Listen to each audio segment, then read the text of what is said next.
Hello friends, super magic રસોઈમાં મિત્રો હું આપનું સ્વાગત કરું છું. આજે હું વટાણા બટેટાનું શાકની રેસીપી લઈને આવી છું મિત્રો. તો તમને ચોક્કસ મારો વિડીયો ગમે તો લાઈક કરજો, શેર કરજો અને સબસ્ક્રાઇબ કરવાનું તો ભૂલતા જ નહીં. તો મિત્રો એમાં ઇન્ગ્રેડિયન્ટ પણ બતાવી દઉં. એમાં મેં 3 મીડિયમ સાઈઝના બટેટા લીધા છે, 1.5 કપ લીલા વટાણા લીધા છે. તમારી પાસે જો લીલા વટાણા હોય તો ચાલે, ફ્રોઝન કરેલા હોય તો પણ ચાલે. અત્યારે મારી પાસે ફ્રોઝન કરેલા છે. અને 2 મીડિયમ સાઈઝના ટમેટા ગ્રેટ કરીને લીધા છે, 3 થી 4 લીલા મરચા છે અને 1 મીડિયમ સાઈઝનો કાંદો સમારીને લીધો છે. ધાણા ભાજી છે, 1 ટીસ્પૂન આદુ લસણની પેસ્ટ છે, 1 ટીસ્પૂન આમચૂર પાવડર છે, 1 ટીસ્પૂન જેવું કસૂરી મેથી છે, 1 ટીસ્પૂન ગરમ મસાલો છે અને જોઈતા પ્રમાણમાં પાણી અને તેલ છે ને રૂટીન મસાલા છે. આટલા ઇન્ગ્રેડિયન્ટ આપણે શાક બનાવવા માટે જોશે. તો આપણે બનાવવાનું ચાલુ કરીએ. તો પહેલા તો આપણે શાક બનાવવા માટે ગેસ ઓન કરીને એક પેનમાં હું 2 ટેબલ સ્પૂન જેવું તેલ મૂકું છું.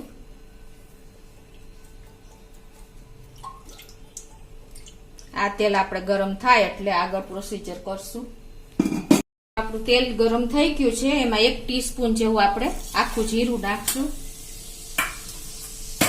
જીરું ક્રકલ થાય એટલે આપણે 1 મીડિયમ સાઈઝનો મેં કાંદો સમાર્યો છે એ નાખી દેશું. અને આને આપણે હલકો ગોલ્ડન બ્રાઉન જેવો સોતે કરી લેશું, એટલે કે પકવી લેશું. તો જો આપણા કાંદા પણ ગોલ્ડન બ્રાઉન થઈ ગયા છે. એમાં આપણે હવે 1 ટીસ્પૂન જેવી આદુ લસણની પેસ્ટ નાખી દેશું.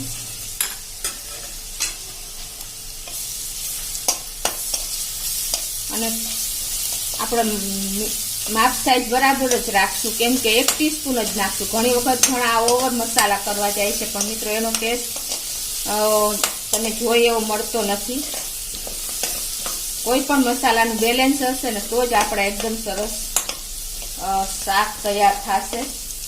હવે એમાં 2 મીડિયમ સાઈઝના મેં ટમેટા ગ્રેટ કરી લીધા છે અને એની સ્કીન પણ રિમૂવ કરી લીધી છે. તો એ નાખી દેશું.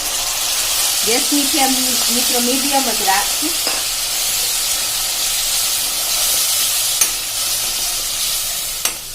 હવે આ બધું મિક્સ કર્યા પછી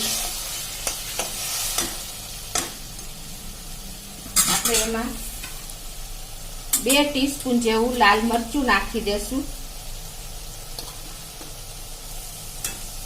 2 ટીસ્પૂન ધાણા જીરું નાખી દેશું. અડધી ટીસ્પૂન હળદર નાખી દેશું. અને અડધી ટીસ્પૂન આપણે આમચૂર પાવડર નાખી દેશું. આ મસાલા આપણે ટમેટાની ગ્રેવી સાથે જ આપણે સાંતળી લેશું, એટલે એકદમ સરસ મેચ થઈ જાય અને હારે હારે આપણા મસાલા પણ પાકી જાય શાકમાં.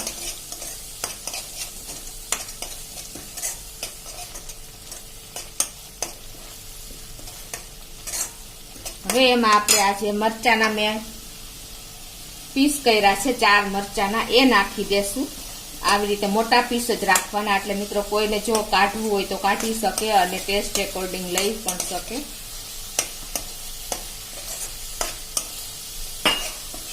તો ટમેટાની ગ્રેવી સાથે સાથે આપણા મસાલા પણ સંતળાતા જાય છે.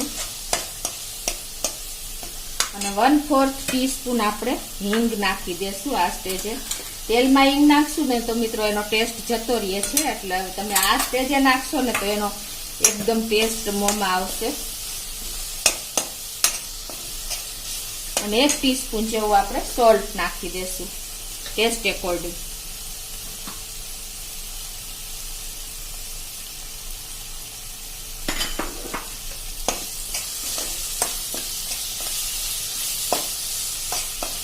અને હવે જો આપણું તેલ પણ આ ગ્રેવી જેવું થઈ ગયું છે ને છૂટું પડી ગયું, તમને ખ્યાલ આવી જતો હશે.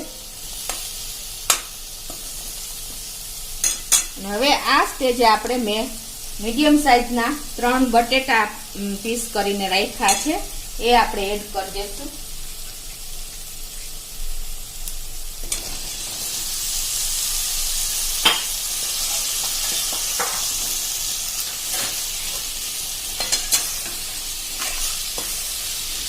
અને આ બધું આપણે હવે સરસ મિક્સ કરી લેશું.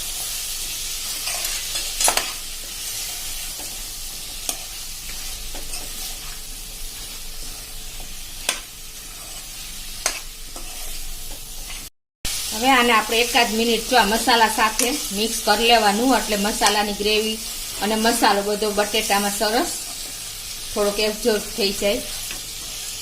હવે આ સ્ટેજે આપણે એમાં અડધો કપ જેવું પાણી નાખી દેશું.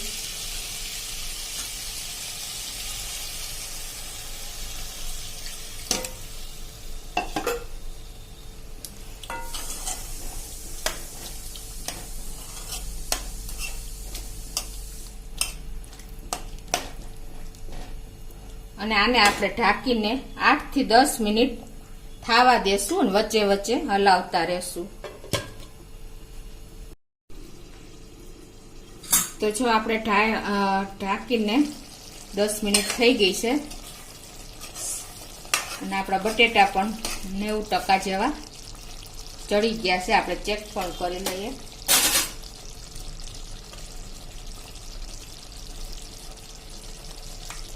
જો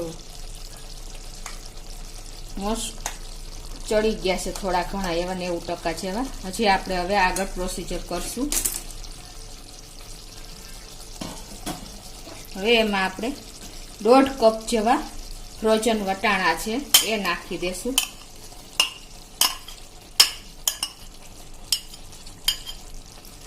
અને એને આપણે મિક્સ કરી લેશું.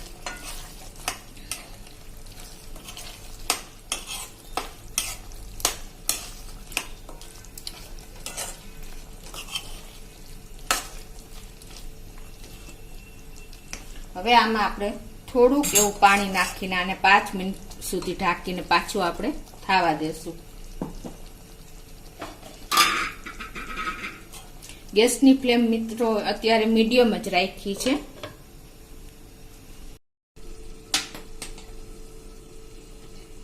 તો આપણે જો વચ્ચે વચ્ચે હલાવીને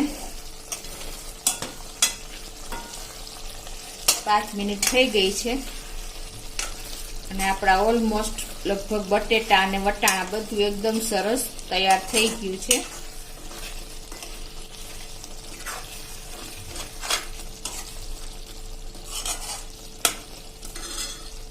હવે આ સ્ટેજે આપણે એમાં ધાણા ભાજી નાખી દેશું થોડી એવી.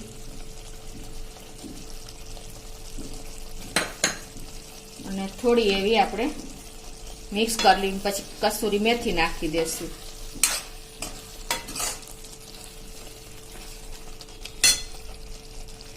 તો હવે ધાણા ભાજી મિક્સ થઈ ગઈ છે અને હવે 1 ટીસ્પૂન જેવી આપણે કસૂરી મેથી પણ હાથેથી ક્રશ કરીને નાખી દેશું.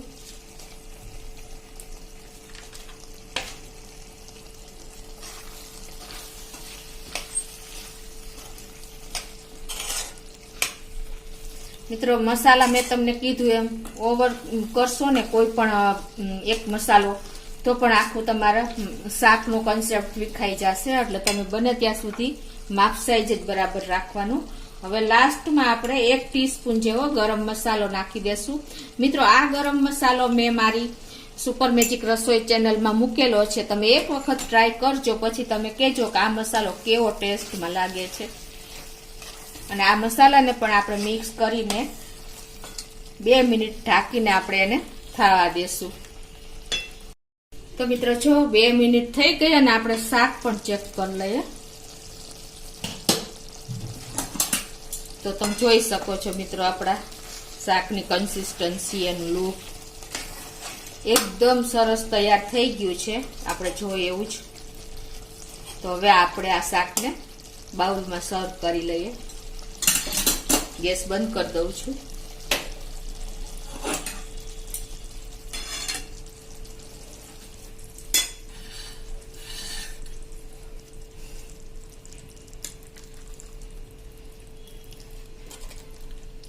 મિત્રો આ શાક એકદમ આપણું ટેસ્ટી અને ચટાકેદાર ડિલિશિયસ, કઈ તો ડિલિશિયસ એવું તૈયાર થયું છે મિત્રો.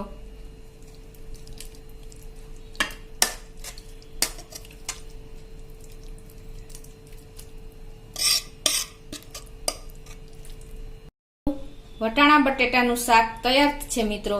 આ શાક આપણે રોટલી, રોટલા, ભાખરી અને પૂરી સાથે તો બહુ સરસ લાગે છે. તો તમે ચોક્કસ એક વખત આ રીતે ટ્રાય કરજો મિત્રો. અને તમને મારો વિડીયો ગમે તો લાઈક કરજો, શેર કરજો અને સબસ્ક્રાઇબ કરવાનું તો ભૂલતા જ નહીં.